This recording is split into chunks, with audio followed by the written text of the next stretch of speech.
하나님의 말씀 봅니다. 예레미야 2장 1절에서 8절 말씀입니다.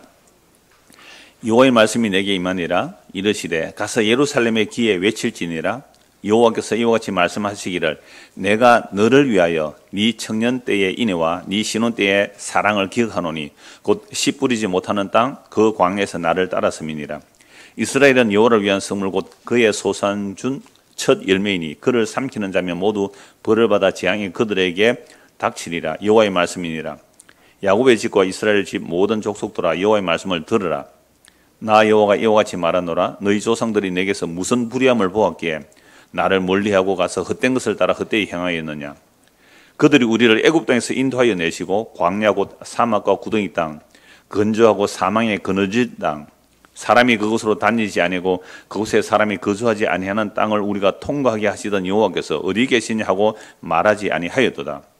내가 너희를 기름진 땅에 인도하여 그것의 열매와 그것의 아름다운 것을 먹게 하였거늘 너희가 이리로 들어와서는 내 땅을 더럽히고 내 기업을 역겨운 것으로 만들었으며 제사장들은 여호와께서 어디 계시냐 말하지 아니하였으며 율법을 다루는 자들은 나를 알지 못하며 관리들도 나에게 반역하며 선지자들은 바알의 이름으로 예언하고 무익한 것들을 따랐느니라.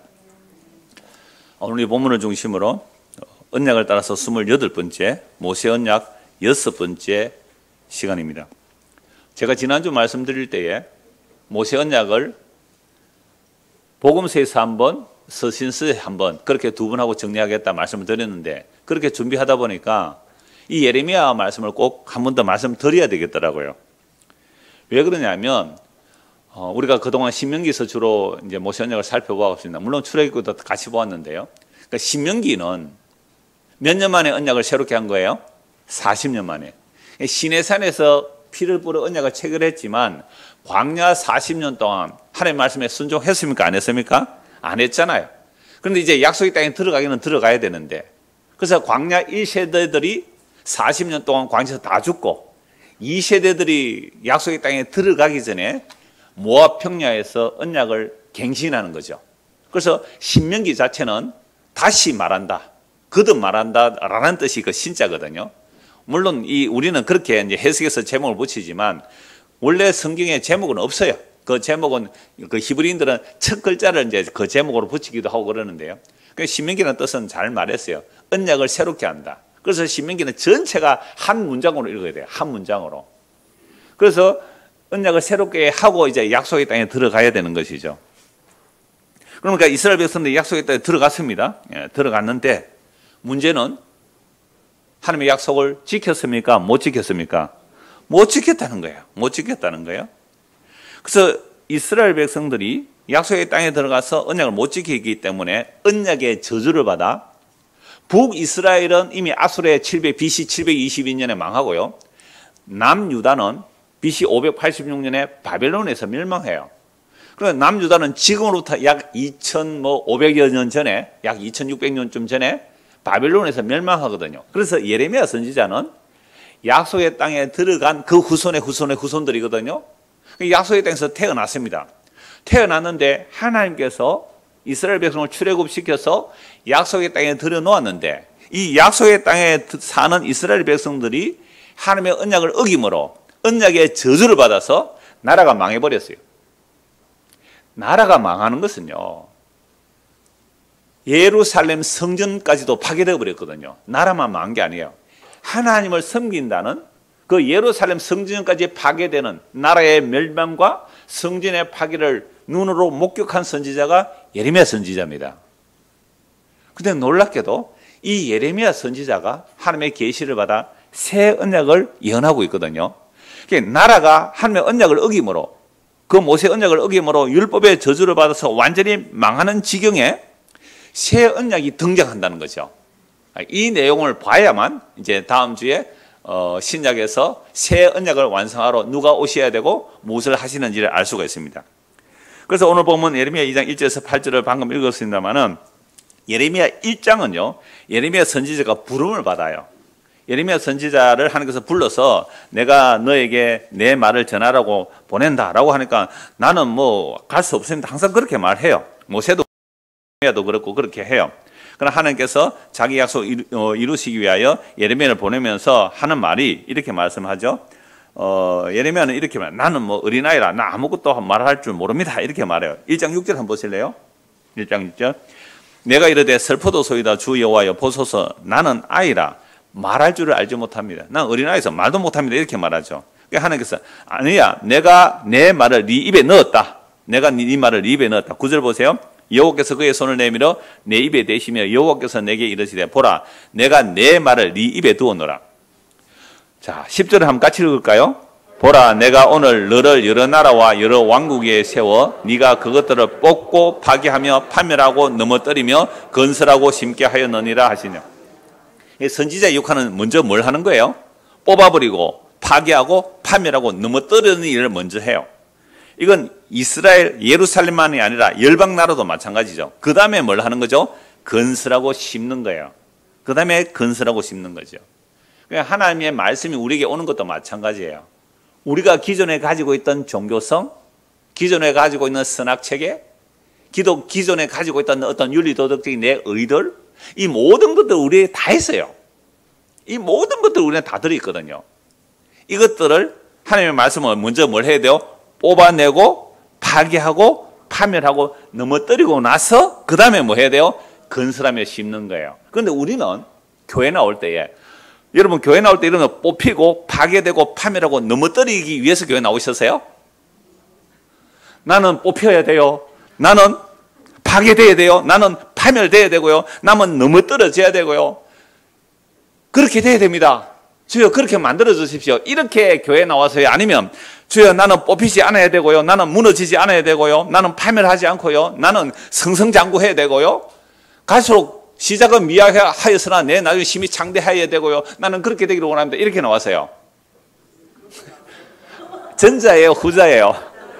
후자잖아요, 후자. 그렇게 그런 생각을 가지고 왔기 때문에 교회가 바른 선지자의 말씀을, 바른 하나님의 말씀을 선포한다면 그런 생각들을 어떻게 해야 돼요? 당신 그 생각 뽑혀야 되고 파괴되어야 되고 무너뜨려지고 망해야 돼요. 그래야 뭐가 심어져요? 그렇죠. 복음이 새 언약이 그래야 심어지는 거예요. 그래야. 근데 우리는 아직도 덜 뽑혔어요. 복음을 들었더니 또 뭐가 또 자기 의를 자리해요? 복음 안다는 지식이 또 우리 안에 뭐 하고 있어요? 자리 잡고 있어요. 그러면 또 뭐 해야 돼요? 복음 안다는 그 지식도 뭐 해야 되죠? 뽑히고 파괴하고 파멸하고 넘어뜨리고 나서 건설하면 심어야 되거든요. 그래서 우리는 매주 모이는 거예요. 왜요? 한 주간 동안 뭐가 또 쌓여 있어요? 한 주간 동안 내 안에 지 잘난 맛이 쌓이고 있거든요. 이게 또 한 주일 동안 뭐 해야 돼요? 뽑히고 파괴하고 파멸 무너뜨려지고 언약의 갱신을 통하여 예수 그리스도의 핏부름을 입고 또 가야 되는 거예요. 이게 예배예요. 이게 예배라고요.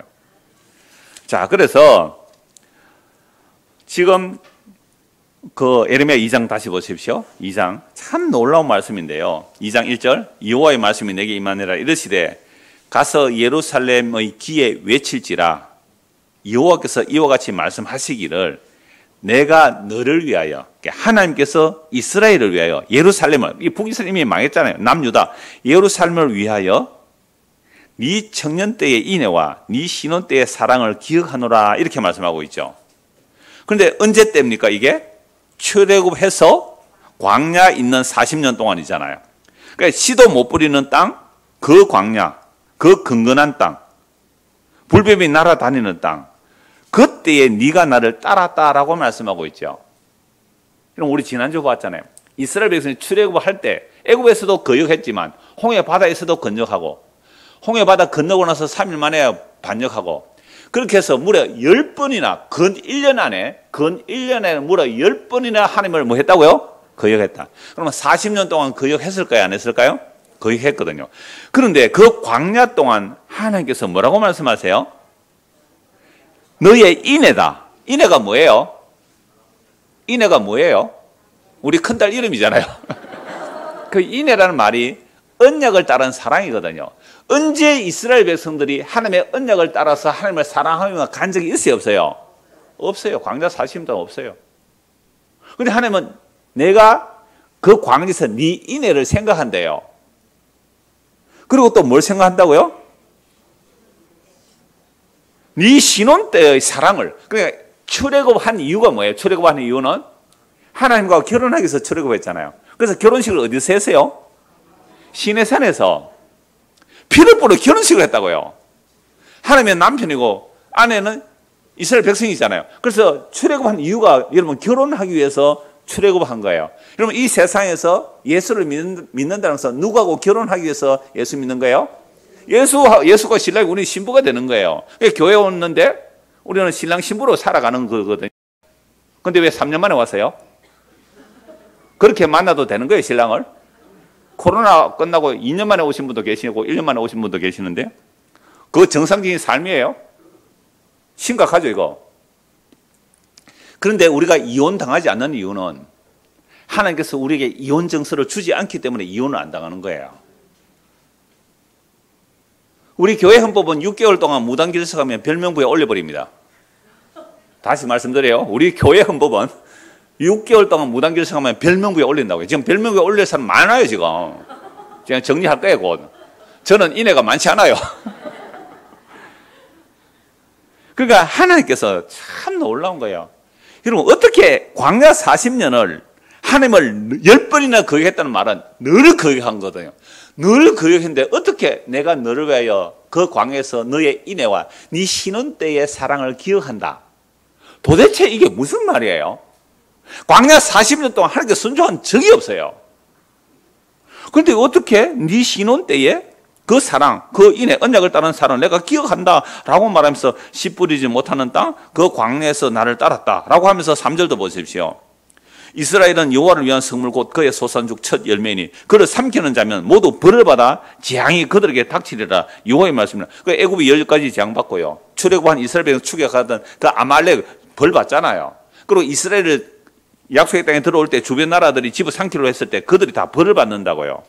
그래 어떻게 거기서 내 신혼 때의 인애와 청년 때의 인애와 신혼 때의 그 사랑을 기억한다라고 말할까요? 4절. 야곱의 집과 이스라엘 집 모든 족속들아 여호와의 말씀을 들으라. 나 여호와가 이와 같이 말하노라. 너희 조상들이 내게서 무슨 불의함을 보았기에 신랑된 하나님이 신부된 그 이스라엘 보고 내가 뭘 잘못했니 너희에게? 왜 바람났니? 내가 당신에게 월급을 안 갖다 줘서? 남편의 의무를 다하지 않아서? 나는 완벽하게 남편의 의무를 다 했는데 왜 너는 바람 피우니? 이 얘기를 하는 거예요. 왜? 결혼했으니까. 그들이 우리를 애굽 땅에서 인도하여 내시고 광야 곧 사망과 구더기 땅, 건조하고 사망이 그늘진 땅, 사람이 그곳으로 다니지 아니하고 그곳에 사람이 거주하지 않은 땅을 우리가 통과하게 하시던 여호와께서 어디 계시냐고 말도 안 하고 산단 말이에요. 그런데 하나님은 놀랍게도 2절을 보면 참 엄청난 말씀이에요. 옛날에 제가 예레미야 설교할 때 이 말씀을 충분히 말씀드렸는데요. 아니 광야 40년 동안 순종한 적이 한 번도 없어요. 늘 거역해요. 늘 거역. 그런데 어떻게 하나님께서 네 청년 때의 인애, 언약을 따른 사랑과 네 신혼 때의 사랑을 내가 기억한다. 너를 위해서 내가 기억해 줄게 이 말이에요. 아니 10번을 거역했다는 말은 항상 거역한 거잖아요. 그런데 어떻게 광야에서 네 청년 때의 인애와 네 신혼 때의 그 사랑을 내가 기억해서 내가 불쌍히 여겨줄게 이 얘기를 하는 거예요. 왜 하나님께서 이렇게 말씀하실까요? 전에 예레미야 설교 때 그 말씀 드렸어요. 광야라는 곳은요, 광야라는 곳은 구름 기둥과 불 기둥 안에 살아야 돼요. 구름 기둥, 불 기둥을 벗어나면 어떻게 해요? 죽을 수밖에 없는 거야. 낮에는 뜨거워 죽고 밤에는 추워 죽는 게 광야예요. 구름 기둥, 불 기둥을 늘 보호하고 있는 거죠. 그러니까 내가 구름 기둥, 불 기둥을 벗어나면 어떻게 해요? 죽을 수밖에 없으니까 아이고 뜨거워라 하고 온 거예요. 이게 사랑해서 온 거예요? 살려고 온 거예요? 그렇죠? 밤에요. 추워 죽겠어요. 어떻게 해요? 이 안으로 들어왔잖아요. 이거 하나님을 사랑해서 온 거예요? 지 살려고 온 거예요? 죽을 수밖에 없으니까 어쩔 수 없이 구름 기둥, 불 기둥 안에 어쩔 수 없이 질질 끌려 들어갔는데 네 청년 때의 언약적 사랑과 네 신혼 때의 사랑을 내가 기억한다. 억지로 이끌려 왔는데도 하나님께서는 그걸 우리를 보고 뭐라고요? 그게 인애요 사랑이라고 봐주시겠다는 거예요. 저는요 너무너무 놀라운 은혜예요. 오늘도 똑같아요.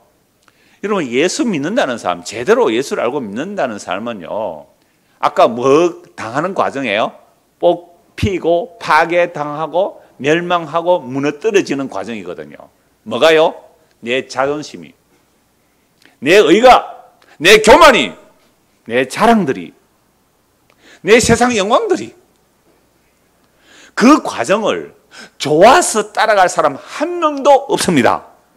누가 그걸 좋아해요? 여러분, 고난 좋아하시는 분 계십니까? 고통 좋아하는 분 계세요? 그 정신병원에 가야 돼요. 고난 당할 때 좋아할 사람 한 명도 없어요. 그런데 그 고난과 아픔과 고통들, 죽을 것 같아서 어쩔 수 없이 주의 말씀에 이끌려오는 그 삶을 보고 주님께서는 우리 보고 뭐라고 한다고요? 네 청년 때의 언약적 사랑과 네 신혼 때의 사랑을 기억한다고요. 여러분, 정말 오늘 감사와 기쁨으로 진짜 오고 싶어서 오신 분 손 들라고 안 할게요. 시험 들까 싶어서. 우리요, 결코 호락호락하지 않아요. 쉽지 않아요. 어쩔 수 없이. 여러분, 오늘 만약에 여러분들이 중요한 일이 있다면 오늘 여기 왔을까요, 안 왔을까요? 지난주에 온 아이들 어디 갔어요, 다? 40년 뒤에 언약을 전하라고 그렇게 했더니 다 도망가고 없어요. 여기 지금 어디 가버렸어요, 지금. 40년 뒤에 누가 전달할까요? 하이, 네가 해라. 엄마가 집사님이고, 엄마가 간사님이고, 아빠가 집사니까 안 올 수 없어요. 어쩔 수 없이 있지요. 그런데 이것도 뭐라고 하신다고요? 하나님의, 네가 청년 때에 하나님의 약속에 신실한 것이고, 네가 하나님과 결혼해서 신혼 때 사랑해라. 이렇게 말해준다니까요. 이게 복음 아니에요? 저는 너무 신났어요. 와, 이거였구나. 오늘 아침에 이거 원고를 다시 한번 보거든요. 와서 보면서 막 적어놨어요. 저 원고 뒤에다가 이렇게 적어놨어요. 오늘날 우리도, 이거 원고 없는 내용이거든요. 주님의 사랑의 줄, 언약의 줄에 끌려가지만, 그런데 하나님께서 우리가 끌려가는 거예요. 하나님이 자기 질질 끌어가는데, 네 인애와 사랑이라고 말해주죠. 죽지 못해서, 죽을 것 같아서, 어쩔 수 없이 끌려가는 그 십자가의 길을, 그게 인애다, 사랑이라고 해주시는 거예요. 왜요? 6월절 어린이의 피 아래 있기 때문에, 예수 그리스도의 보혈 안에 있기 때문에, 그 보혈 안에 있는 그 보혈을 보시고 우리를 보고 뭐라고요? 너의 인애와 너의 사랑을 기억하노라고. 그러니까 우리가 주님 앞에 들고 나갈 게 아무것도 없다는 거예요.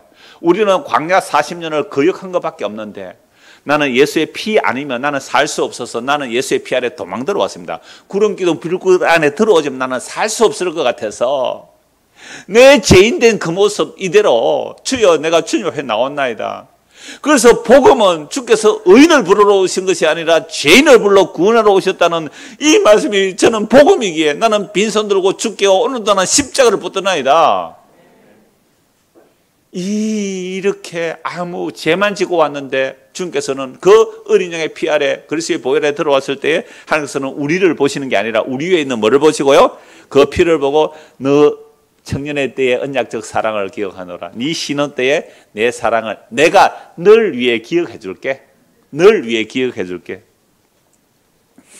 이렇게 해서 이스라엘 백성이 약속의 땅에 들어왔죠. 근데 이 약속의 땅에 들어왔는데 뭐라고 말씀하세요? 내가 남편으로서 네한테 잘못한 게 뭐 있느냐? 나는 너만 사랑해서, 나는 너만 바라보고, 내가 먹을 것, 입을 것 완벽하게 다 처리해주고, 내가 남편의 업무로 완벽하게 다 했는데, 너는 왜 나로 만족 못하고 바람 피우니? 이 얘기를 하는 거예요. 그래서 7절 보세요. 내가 너희를 기름진 땅에 인도하여 그것의 열매와 그것의 아름다운 것을 먹게 하였다. 내가 남편으로서 업무를 못한 게 뭐 있느냐? 나는 피 흘려 너와 언약을 체결했고, 그래서 남편을 다 했는데 너희는 왜 그랬느냐? 내가 뭘 잘못했느냐? 5절 보세요. 조상들이 내게서 무슨 불의함을 보았기에 나를 멀리하고 헛된 것을 따라갔냐? 왜 바람피러 갔느냐 이 말입니다. 그리고 너희는 내 기업을 더럽히고 역겨운 것으로 만들고, 이렇다면 누가 하나님의 율법을 전해야 돼요? 제사장들이, 백성의 지도자들이 율법을 전해서 이게 죄라고 책망을 해야 되거든요. 근데 그렇게 한 사람이 없다는 거예요. 8절. 제사장들은 여호와께서 어디 계시냐? 세상에 제사장이 여호와의 그 말씀을 전하지 않고 제사를 지내도 지 배불리기 위해서 제사 지내고 말이죠. 여호와께서 어디 계세요? 말도 안 하고 제사장들이 율법을 다루는 자, 즉 율법 선생들이에요. 율법 다루는 자는 나를 알지 못하고 관리들도 나에게 반역하며 선지자들은 책망해야 될 선지자들이 바알의 이름으로 예언하고 무익한 것을 따랐다.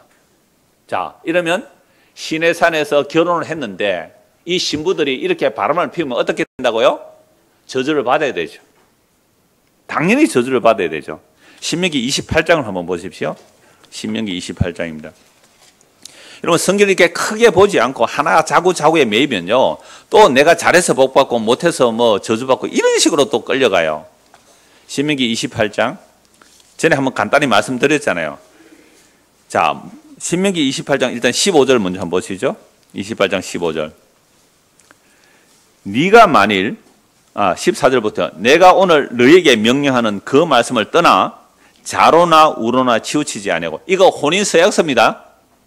혼인서약만 해라. 혼인을 할 때에 남편인 하나님, 아내인 신부 안에 서로 약속을 잘하면 하나님 보호해 주는데, 만약에 이 약속을 어기면 이런 벌을 받는다고 써놓은 거예요. 그래서 네가 오늘 너에게 명령하는 그 말씀을 떠나 자로나 우로나 치우치지 아니하고 다른 신을 따라 섬기지 아니하면 이와 같으리라. 네가 만일 내 하나님 여호와의 말씀을 순종하지 아니하여 내가 오늘 네게 명령하는 그의 뭐요? 모든 명령.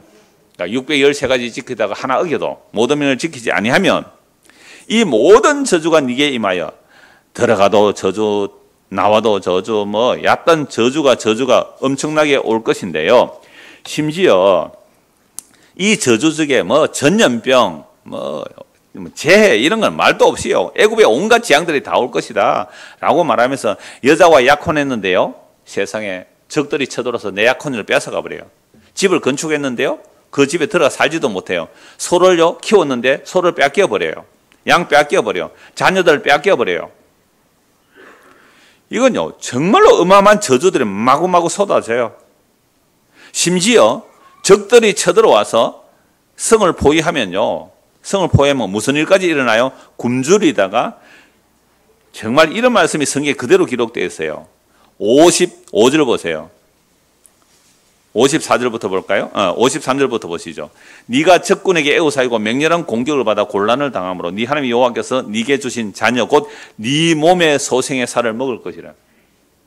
자기 아이를 잡아먹었단 말이에요. 실제로 북이스라엘에 이 일이 일어났습니다. 자기 자식을 삶아먹었어요. 여러분 우리 가끔 옛날에 뭐 북한에서 되게 그 배가 고팠을 때에 사람을 잡아먹었다는 그 흉흉한 소식들이 들리고 했잖아요. 진짜 배고파 보세요. 그렇게 돼요. 오래전에 얼라이브라는 영화 있어요. 그 실화를 바탕으로 했는데요. 미국의 미식 축구 선수들이 비행기 타고 가다가 그 뭐 히말라야 산인가 어떤 설산에 비행기에 추락했어요. 살아남은 자들이요, 먹을 것이 없으니까 자기 동료들이 눈구덩이에 묻어놨어요. 썩지 않았잖아요. 이걸 먹을까 말까 의논을 한 거예요. 어떻게 했을까요? 먹었어요. 시체 살 뜯어서 먹었어요. 그게 얼라이브라는 실화예요. 인간은요 진짜 배고프면 자기 자식 잡아먹어요. 54절. 너희 중에 온유하고 연약한 남자까지도 그의 형제와 그의 품의 아내와 그의 남은 자녀를 미운 눈으로 바라보면, 왜요? 아이를 살만하는데 남편에게 안 주려고, 다른 자식에게 안 주려고, 지 혼자 먹으려고. 55절. 여러분 성경은 고상하고 우아하고 아름다운 얘기가 아니에요. 자기가 먹는 그 자녀의 살을 그 중 누구에게든지 주지 아니하리니 이는 네 적군이 네 모든 성읍을 에워싸고 맹렬히 너를 쳐서 곤란하게 함으로 아무것도 그에게 남음이 없는 까닭일 것이며, 또 너희 중에 온유하고 연약한 분이요 곧 온유하고 연약하여 자기 발바닥으로 땅을 밟아보지도 아니하던 자라도 자기 품의 남편과 자기 자녀를 미운 눈으로 바라보며 자기 다리 사이에서 나온 태와 자기가 낳은 어린 자식을 남몰래 먹으리니 이는 네 적군이 네 생명을 에워싸고 맹렬히 쳐서 곤란하게 하면 아무것도 얻지 못함이라. 이거 이스라엘 역사 속에서 실제로 일어난 것 아시죠? 이게 언약의 저주가 이렇게 무서운 거예요. 심지어 자 61절 보십시오. 61절 28장 61절.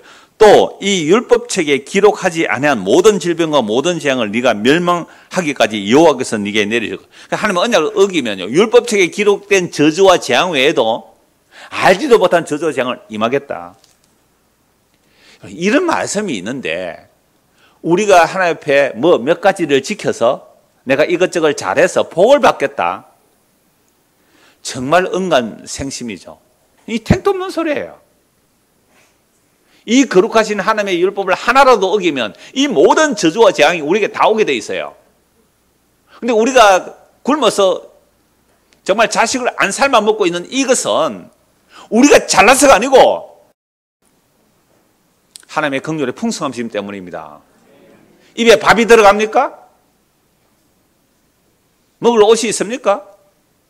이건 주의 넘치는 우리의 죄에 비하여 과분한 은혜임을 잊어버리는 순간 우리는 또 지잘난 맛에 살아가요.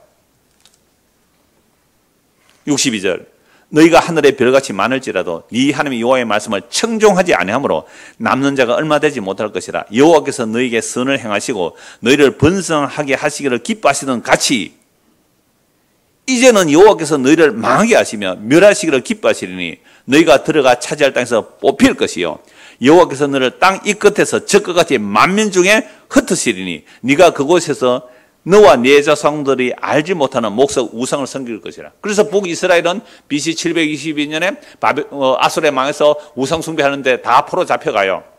남유다 예루살렘은 좀 더 늦게 BC 586년에 나라 망해서 바벨론 포로 잡혀가거든요.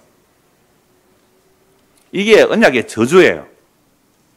근데 놀랍게도 그 언약의 저주를 선포하시고 나서 오늘 예레미야의 말씀을 보면요. 참 놀라운 말씀을 하고 계세요. 예레미야 6장을 보십시오. 예레미야 6장 17절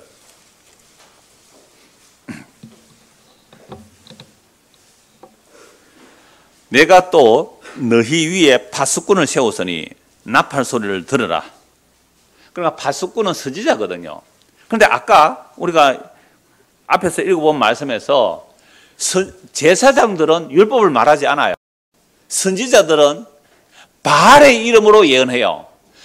선지자들은 여호와의 말씀을 전해야 되는데 바알의 말을 전하는 거예요. 그러니까 오늘 식으로 말하면 목사가 회개하라고 우리의 죄를 고발해야 될 자리에서 하나님이 잘 섬기면 여러분 복 받아요 라는 식으로 바알 숭배를 가르쳐 버렸단 말이에요.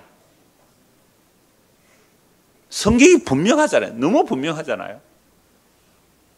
바알 숭배를 가르치고 있어요. 선지자들이, 나팔수들이. 그냥 나팔수라는 것은 선지자거든요. 그래서 17절 내가 또 너희 위에 파수꾼을 세웠으니 나팔소리를 들으라 하나 그들의 대답이 우리는 듣지 않겠노라. 듣지 않겠노라. 예레미야 때려 죽이려고 하고 감옥에 가두고 얼마나 예레미야 고난을 받습니까? 예레미야 입에서 나오는 말은 저주와 재앙의 말이니까 저놈 살려두면 안 된다. 저놈 죽여버리자. 이게 이스라엘 백성의 수많은 거짓 선지자들이었어요.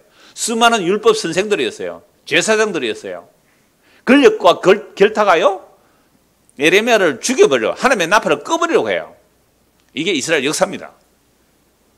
그래서 그 선지자들이 예언한 예수 그리스도가 오셨을 때 예수 그리스도마저 뭐 해버립니까? 죽여버렸다. 이게 사도행전 7장의 스데반 집사가 설교한 내용 아닙니까? 그러니까 구약 전체를 보면 인간은 율법을 받았을 때에 그 율법을 지켜서 의에 이를 수 있는 인간이 한 명도 없고 오히려 율법을 어기고 반역하여 하나님을 죽여버렸습니다. 이렇게 나와야지 자기 행함을 부인하고 자기 의를 부인하고 자기를 부인하고 예수님의 십자가만 바라볼 거 아닙니까? 그런데 우리는 거짓 선지자들이 하나님의 말씀이라고 하면서 거짓말을 전했고 그 거짓말을 듣고 거짓말을 믿고 왔어요. 그런데 말로는 뭐라고 한다고요? 주여 주여 주의 영광을 위하여.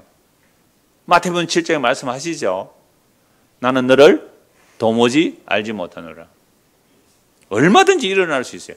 그래서 제가 예레미야, 에스겔, 다니엘, 구약의 12소선지서까지 차례차례 강의를 다 해보니까요. 정말 성경에서 선지서를 빼버리면 3분의 1이 날아가요. 그 어마어마한 성경의 내용을 잘 안 전해요. 필요한 한두 구절을 따와가지고 자기 유리한 대로 사용해 먹고 있죠.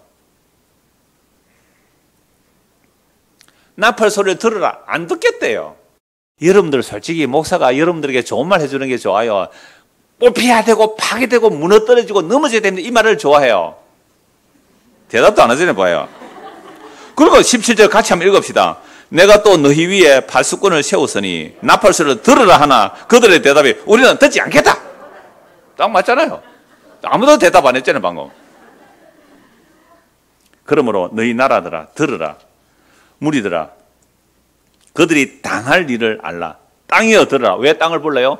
하늘과 땅을 정인으로 불렀거든요. 내가 이 백성의 재앙을 내리리니 이것이 그들의 생각의 결과라. 그들이 내 말을 듣지 않으면 내 율법을 뭐 했다고요? 거절하였다. 하나님 율법을 거절하게 되면 망한다 이 말이죠. 그런데도 불구하고요. 어떤 식으로 하나님을 제사하는지 보세요. 20절. 시바에서 유황과 먼 곳에서 향품을 내게로 가져오면 하나님 드린다고 뭐 해왔어요? 향품을 수입해가 왔네요. 하나님 드린다고 분양한다고.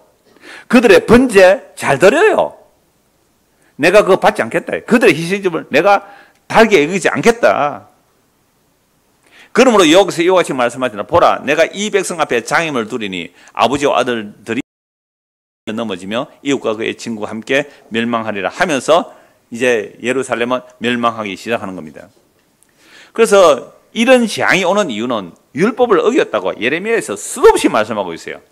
율법을 어겼다는 것은 시내산에서 피를 뿌려 언약 체결한 그 내용뿐만 아니라 모압 평야에서 40년 만에 언약을 갱신한 그 내용조차도 언약을 어겨버렸죠. 그러니까 그 율법의 언약을 어기면 신명기 28장의 저주가 다 쏟아져야 하나님의 살아계심이 증거되는 거예요. 그래서 이 율법을 통하여 이 저주를 받는 거죠. 11장 예레미야 11장 1절 보십시오. 예레미야 11장 1절입니다.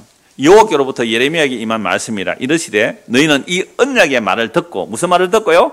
언약의 말을 듣고 유다인과 예루살렘 주민에게 말하라. 그러면 이 언약의 말이 무슨 말이에요? 율법의 말씀이에요. 율법도 언약입니다. 모세 언약이란 말이죠. 이 언약의 말도 유다인과 예루살렘 주민에게 말하라. 그들에게 이르기를 여호와께서 이와 같이 말씀하시되 이 언약의 말을 따르지 않는 자는 뭘 받는다고요? 저주를 받는다. 이거 신명기 28장에 확인했죠.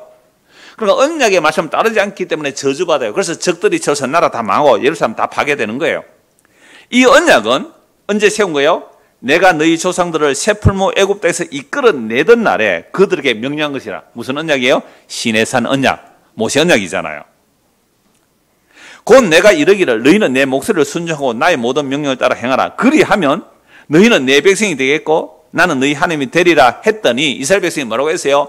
예, 좋아요 하고 피를 뿌려 언약 체결했잖아요. 시내산 앞에서. 내가 또 너희 조상들에게 한 명시 들에게 젖과 꿀이 흐르는 땅을 주리라 한 언약을 이루리라 한 것인데 너희는 40년 동안 언약을 어겨도 나는 내 약속에 신실해서 너희를 오늘 여기 이 약속의 땅에 들여놓았지. 오늘이 그것을 증언하느니라 하라 하시기로 내가 대답하여 이르되 아멘 여호와여 하였노라. 그러나 하나님 자기는 약속을 다 신실히 지켰는데 이스라엘 백성은 약속 안 지켰죠. 안 지켰음에도 불구하고 약속에 들어온 이유는 뭐예요? 하나님은 자기 약속에 신실하시다. 하나님 자기 약속에 신실하시다. 6절 여호와께서 내게 이르시되 너는 이 모든 말로 유다 성읍들과 예루살렘 거리에서 선포하여 이르기를 너희는 이 언약의 말을 듣고 지키라. 내가 너희 조상 인도하여 낸 날부터 오늘까지 간절히 경계하며 끊임없이 경계하기를 너희는 내 목소리를 순종하라 하였으나 부지런히 끊임없이 계속 하나님 말씀 전했으나 그들이 순종하지 아니하며 귀를 기울이지도 아니하고 각각 그 악한 마음에 완악한 대로 행하였으므로 아까 지상 기도하신 것처럼 우리는 어떻게 행한다고요? 하나님 말씀에 귀를 안 기울여요. 각기 마음에 완악한 대로 행하였다는 말은 각기 자기가 옳다는 대로 각기 제각길로 갔다 이 말입니다. 자기 속인에 옳은 대로 살았다 이 말입니다. 말씀 안 들어요. 부지런히 간절히 경계하면 끊임없이 경계해도 안 들어요. 그 악한 마음에 완악한 대로 행하였으므로 내가 그들에게 행하라 명령하였어도 그들이 행하지 아니한 이 언약의 모든 규정대로 신명기 28장의 저주가 그들에게 이루게 될 거야.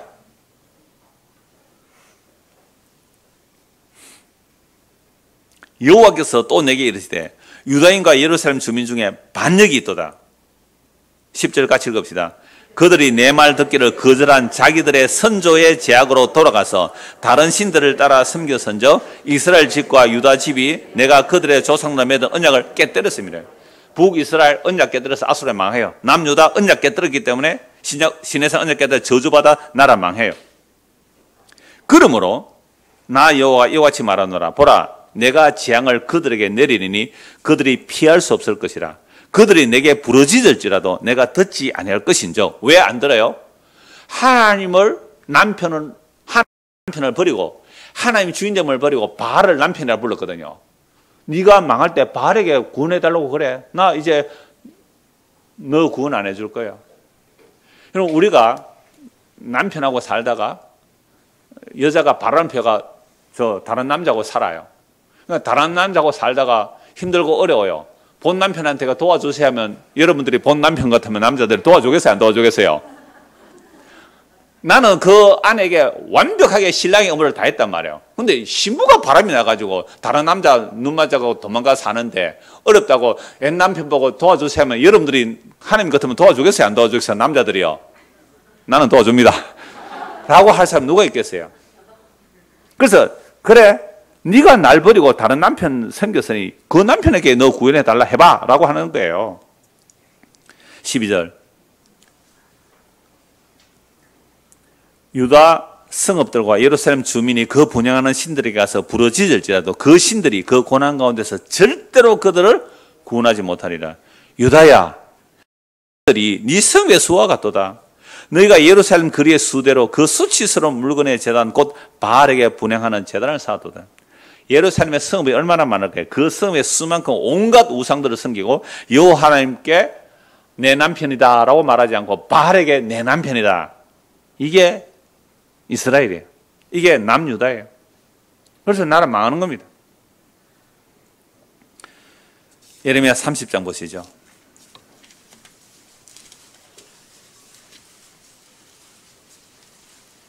10절. 여호와의 말씀이니라. 그러므로 나의 종 야곱아, 너는 두려워하지 말라. 이스라엘아, 놀라지 말라. 내가 너를 먼 곳으로부터 구원하고 네 자손을 잡혀가 있는 땅에서 구원하리니 야곱이 돌아와서 태평과 안락을 누릴 것이며 두렵게 할 자가 없으리라. 이는 여호와의 말씀이라. 내가 너와 함께 있어 너를 구원할 것이라. 너를 흩었던 그 모든 이방을 내가 멸망시키리라. 그럴지라도 너만은 멸망시키지 아니하리라. 그러나 내가 법에 따라 너를 징계할 것이요 결코 무죄한 자로만 여기지는 아니하리라. 우리 이미 출애굽기와 시민에서 자주 말씀을 보았습니다. 하나님의 인자는 천대요, 징계는 3, 4대라 그랬거든요. 그러니까 하나님께서 무죄한 자로 여기지 않는다는 말은 징계예요. 3, 4대는 그대로 올라가면 한 세대 한 세대야. 한 텐트 안에 정조 할아버지 자식까지 한 3, 4대 같이 살아요. 그러니까 3, 4대라는 것은 오늘 식으로 말하면 한 세대밖에 안 돼요. 압축하면 한 세대밖에 안 되거든요. 근데 하나님의 자비는 어떻다고요? 천대라는 것은 영혼을 말해요. 하나님의 긍휼이 영원하기 때문에 이스라엘 백성이 구원받는 거예요. 오늘 우리도 똑같습니다. 하나님의 긍휼이 무궁하심으로 우리가 늘 배반하지만 하나님의 긍휼로 우리가 구원을 받는 거예요. 이게 놀라운 말씀이잖아요. 그래서 하나님께서 흩어진 그들에게 다시 돌이켜 주시겠다고 말씀하시죠.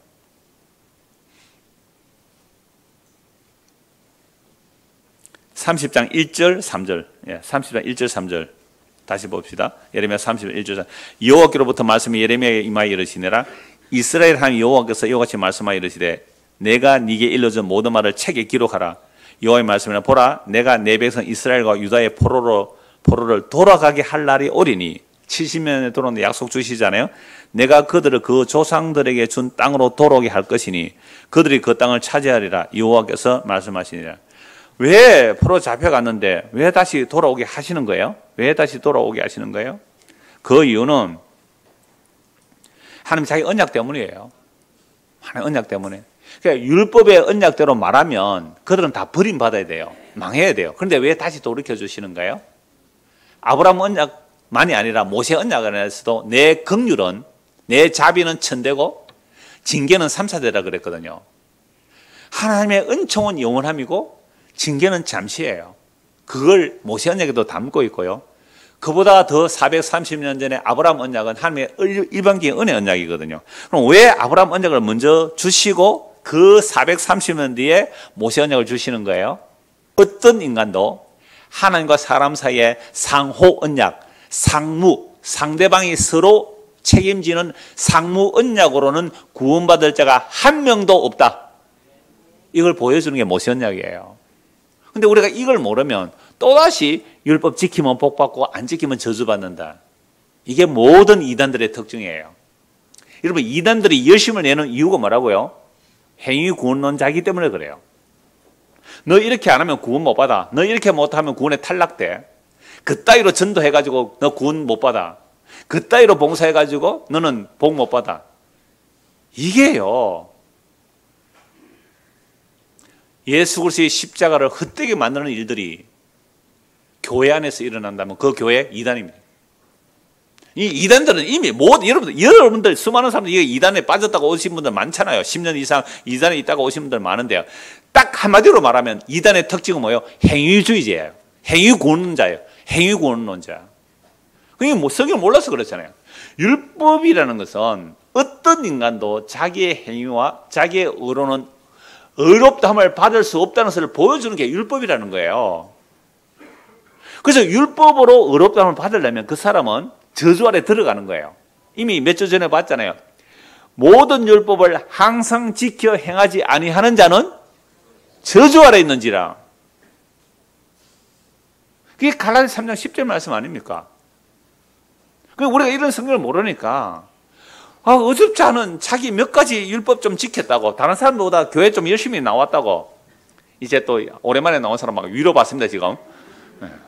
코로나도 안 빠지고 온 사람들을 막. 이런 것들이 어떻게 감히 하나님 앞에 내세울 수 있어요? 도대체가 하나님의 아들 십자가의 피 앞에 그런 것을, 그 쓰레기들을, 그 더러운 것들을 하나님 앞에 내세울 수 있어요? 그래서 율법이 말하는 바, 그 율법의 조문을 어겼을 때 일어난 재앙들, 제가 아까 신명기 28에 읽은 이유가 그거예요. 우리 같은 대한민국이라는 이 땅, 북한, 남한, 그 북한에 먹을 것이 없어서 정말 굶어 죽었다라는 소식을 우리가 간접적으로 들었잖아요. 그럼 자식을 뭐 잡아먹었다는 흉흉한 소식이 들렸단 말이에요. 그러니까 지금도 미사일 뻥뻥 쏘는 그 돈으로, 미사일 한 번 쏘면 한 1,000만 원 나간다 그러던데, 그 돈으로 굶주리는 좀 살리면 좋겠는데 말이죠. 그래야 또 자기 권력을 유지하기 때문에 그래요. 공산주의는 공산주의대로 권력 유지하려고 그러고요, 자본주의는 자본주의대로 권력 유지하려고 그래요.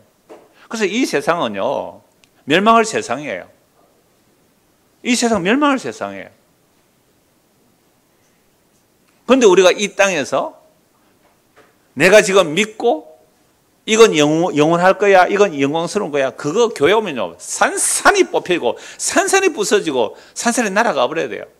심지어 아까도 말씀드려요. 나 복음 알고 나 복음으로 뭐 한다 라는 그것조차도 우리는 날마다 뽑혀져야 돼요.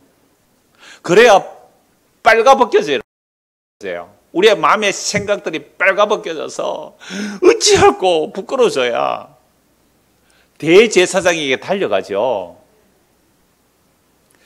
무슨 자기 의를 덕지 더러운 옷을 잔뜩 껴입고 그걸로 폼 잡고 다니려고요. 그러므로 놀랍게도 새 언약을 말씀하시죠. 이건 나중에 다윗 언약 뒤에 새 언약 할 때 다시 말씀드리기 때문에 간단히 읽어보겠습니다. 예레미야 31장 보십시오. 31장 31절입니다. 왜 옛 언약이 아니고 새 언약인지를 말씀하고 있는 겁니다. 예레미야 31장 31절. 여호와의 말씀이니라. 보라, 날이 이르리니 내가 이스라엘 집과 유다 집에 새 언약을 맺으리라. 그러니까 예레미야는 옛 언약으로 인하여 나라가 멸망한 것을 목격했잖아요. 예루살렘 성전이 파괴된 것을 목격했죠. 그래서 이 옛 언약은 무슨 언약이에요? 시내산 언약. 시내산 언약으로는 안 되구나. 이걸 알게 하시고 목격하게 하시고 새 언약을 계시받아 전하는 거예요. 이 언약은 내가 그들의 조상들의 손을 잡고 애굽 땅에서 인도하여 내던 날에 맺은 것 같지 아니할 것은 내가 그들의 남편이 되었어도 그들이 내 언약을 깨뜨렸습니다. 보세요. 시내산에서 뭐 했다고요? 결혼식 했잖아요. 여호와 하나님 남편이고 이스라엘 아내예요. 근데 여호와 하나님은 남편의 업무를 다 했습니까? 안 했습니까?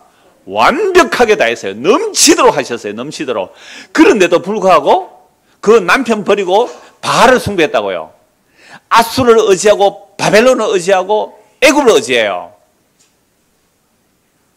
우리 대한민국으로 적용하면 우리나라를 지배하려고 할 때 어떤 사람은 러시아를, 소련이죠. 소련을 의지하자.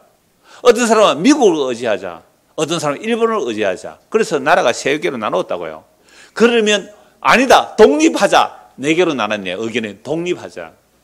그래서 제가 가끔 이런 얘기 하잖아요. 제가 어릴 때 우리 아버지 말을 들었어요. 우리 아버지는 뭐 벌써 일제 그 강제징용에 2번이나 갔다 오신 분이니까 그 시대 상황을 한마디로 압축하는데 했던 말이 이거예요. 소련에 속지 말고 미국을 믿지 말고 일본은 일어난다. 조선은 조심해라. 아, 너무너무 역사를, 그 어마어마한 근대사를, 그죠?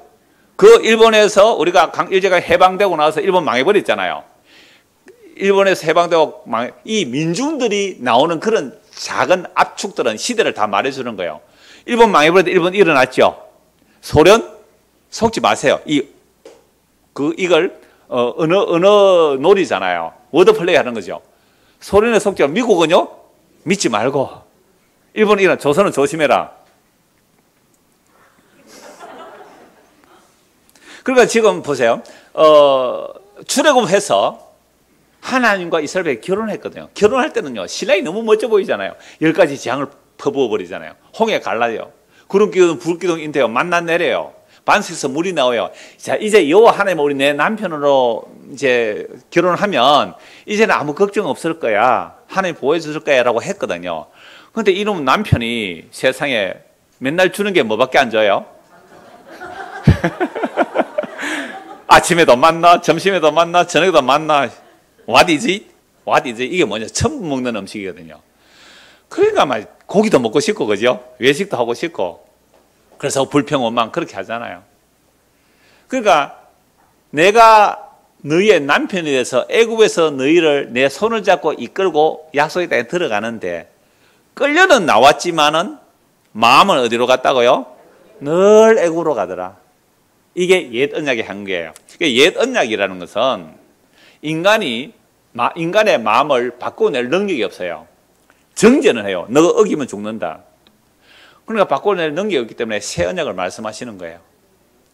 그래서 32절, 이 언약은 내가 그들의 조상들의 손을 잡고 애굽 땅에서 인도해 내던 날에 맺은 것 같이 아니할 것은 내가 그들의 남편이 되었어도 그들이 내 언약을 깨뜨렸습니다. 여호와의 말씀이니라.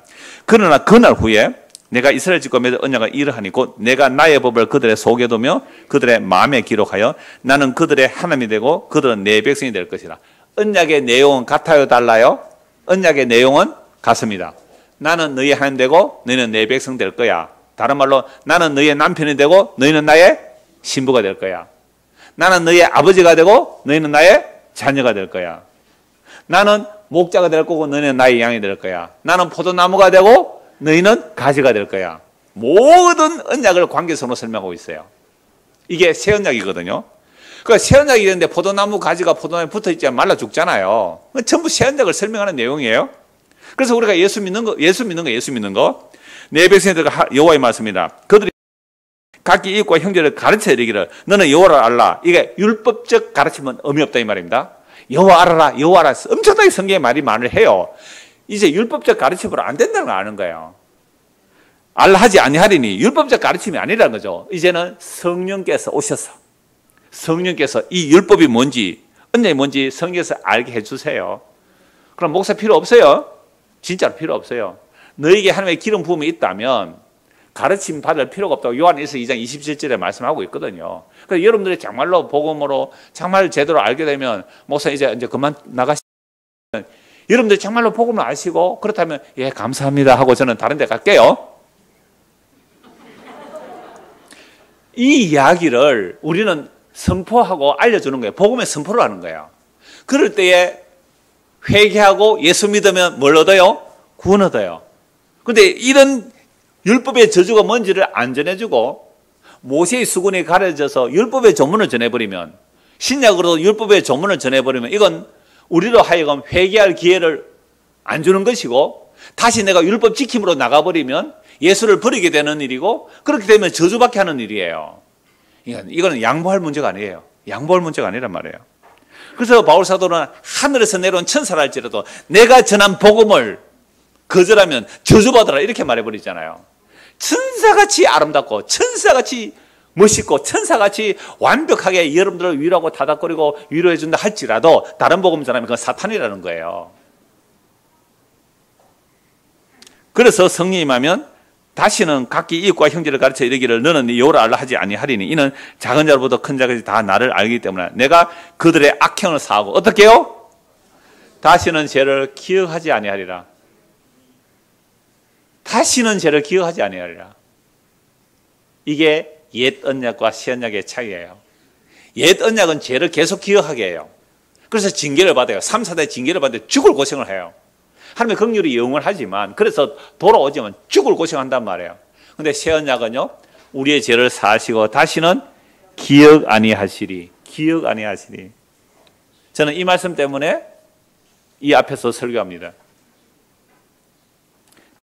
내 죄를 살핀다면 저는 이런 앞에 결코 쓸 수 없는 사람이에요. 예레미야 32장 14절 한번 보세요. 간단히 보겠습니다. 이건 32장 14절. 나라 망하는데 하나님께서 예레미야는 감옥에 갇혀 있어요. 나라 망하는데 땅을 사래요. 고엘, 토지 무르기를 해라. 그래서 바룩이 이제 대신하는데요. 망하는 나라 땅 사면 못 막겠어요. 왜 땅 사라 할까요? 다시 돌아온다는 약속을 주기 위해서 그래요. 32장 14절 보십시오. 만군의 여호와 이스라엘 하나님께서 이와 같이 말씀하시기를 너는 이 정서 곧 봉인하고 봉인하지 않은 매매 정서. 그러니까 계약서가 두 개예요. 하나는 다 볼 수 있도록 하는 봉인되지 않는 정서 하나는 도장 찍어서 딱 밀봉하는, 그래서 몰래 담아두는, 단지에 담아두는 봉인하는 정서나 두 개예요. 우리 부동산 거래해도 계약서 석 장 쓰잖아요. 부동산 중개업자 하나 가지고 양쪽에 가지고, 이때는 중개업자 없으니까 양 상방이 가지면 두 개 가지니까 두 개 가지는 거죠. 하나는 개봉한 거, 하나는 인봉한 거. 그래서 개봉한 것이 인봉한 거가 맞느냐 대조를 해봐요, 나중에. 그래서 인봉 딱 떼는데 열려 있는 거가 뭐예요? 딱 맞으면 이 땅 당신 땅 맞네 이렇게 되는 거예요. 자, 오랫동안 보존하게 하라. 만군의 여호와 이스라엘 하나님께서 이와 같이 말씀하시니라. 사람이 이 땅에서 집과 밭과 포도원을 다시 사게 되리라. 지금 나라 망하는데 70년 만에 돌아올 건데 땅 사두래요. 왜요? 나중에 다시 돌아와서 사고 팔고 하는 일이 일어날 거예요. 이거는 경작권 사고 파는 것이지 땅 자체를 사고 팔고 못하는 거예요. 자, 이런 약속을 주시고 결국 나라 망해서 바벨론 포로로 잡혀갑니다. 바벨론 포로로 잡혀갔다가 돌아오죠. 여러분, 돌아왔으면 이제 정신 차려야 되죠. 그래서 정말 새 언약을 기다리며 그리스도 오심을 기다리기는 했는데 문제는 인간은요, 죽다 살아나도 인간은 안 됩니다. 바벨론 포로에서 돌아왔는데 우리나라가 왜 망했을까? 율법을 보니까 뭐라고 말해요? 율법을 어겨서 나라가 망했다. 그럼 무슨 운동이 일어나죠? 율법을 철두철미하게 지키자. 이게 무슨 운동이죠? 바리새 운동. 바리새 분리주의 운동이야. 너희 율법 안 지키지? 나는 너희와 분리될 거야. 너 율법 안 지키지? 그래서 바리새인들이 613가지를 만들었다고요. 찾아냈죠, 성경에서. 613가지 모세오경에서 하라 하지 말라고 613가지. 그것뿐만 아니라 부칙까지 만들어요. 안식일을 기억하여 거룩하게 지키라. 일하지 말라. 이랬잖아요. 노동하지 말라. 그럼 노동하지 않는 게 뭐예요? 노동하지 않는 게 뭐예요? 뭐까지 일이고 뭐까지 일이 아니에요? 손이 베어서요. 피가 나요. 지혈은 할 수 있지만 약은 못 발라. 지혈은 하는데 약 바르면 그건 일이 돼요. 안식일에 병자 고쳐주면 일이 돼요. 그래서 예수님 안식일에 일하니까 막 안식을 어긴다고 공개하는 게 그 안식일에 대한 49가지 부칙 때문에 그래요. 613가지만이 아니라 더 부칙까지 철저하게 지켜서 우리는 우리의 율법적 행위로 신명기 28장 1절에서 13절에 나오는 그 복을 받고 싶어요. 라고 한 자들이 바리새인들이에요. 착해요? 안 착해요? 착하죠. 서기관 바리새인들의 의보다 낫지 않은 청 못 간다 그랬어요. 근데 그 착한 율법 지킴에 이들이 누구를 죽여버려요. 율법의 완성자로 오신, 율법을 이루기 위해 오신 예수를 죽여버렸어요. 이게 다음 주 볼 내용이거든요. 그러니까 여러분들 율법과 복음이 이렇게 선명하게 정리가 돼야 돼요. 안 그러면 또다시 우리의 율법적 행위, 도덕적 행위를 가지고 자기 의를 가지고 거들먹거리고 교회 안에서 큰 소리 하고 자랑치는 인간들. 그것 때문에 교회가 다 시끄러워요. 나도 죽을 죄인이고 당신도 죽을 죄인인데 아까 그 구름기둥 불기둥을 벗어나니까 어떻게 해요? 죽을 것 같아서 부모님 말씀 듣지 않으면 죽을 것 같아서 어쩔 수 없이 제가 왔나이다. 6개월 있으면 자른다 그러니까 겁이 나서 오는 게 아니고 죽을 것 같아서, 말씀 안 들으면 죽을 것 같아서. 그렇게 모인 자들은 뭐밖에 할 말이 없어요? 히브리서 9장 보겠습니다. 히브리서 9장. 오늘 말씀 결론입니다. 히브리서 9장.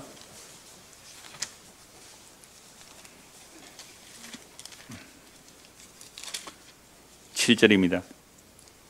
오직 둘째 장막은 대제사장이 홀로 1년에 한 번 들어가되 자기와 백성의 허물을 위해 드리는 피 없이는 아니하나니 성이 이로써 보인 것은 첫 장막이 서 있을 동안에는 성소에 나타나는 길이 아직 나타나지 아니한 것이라.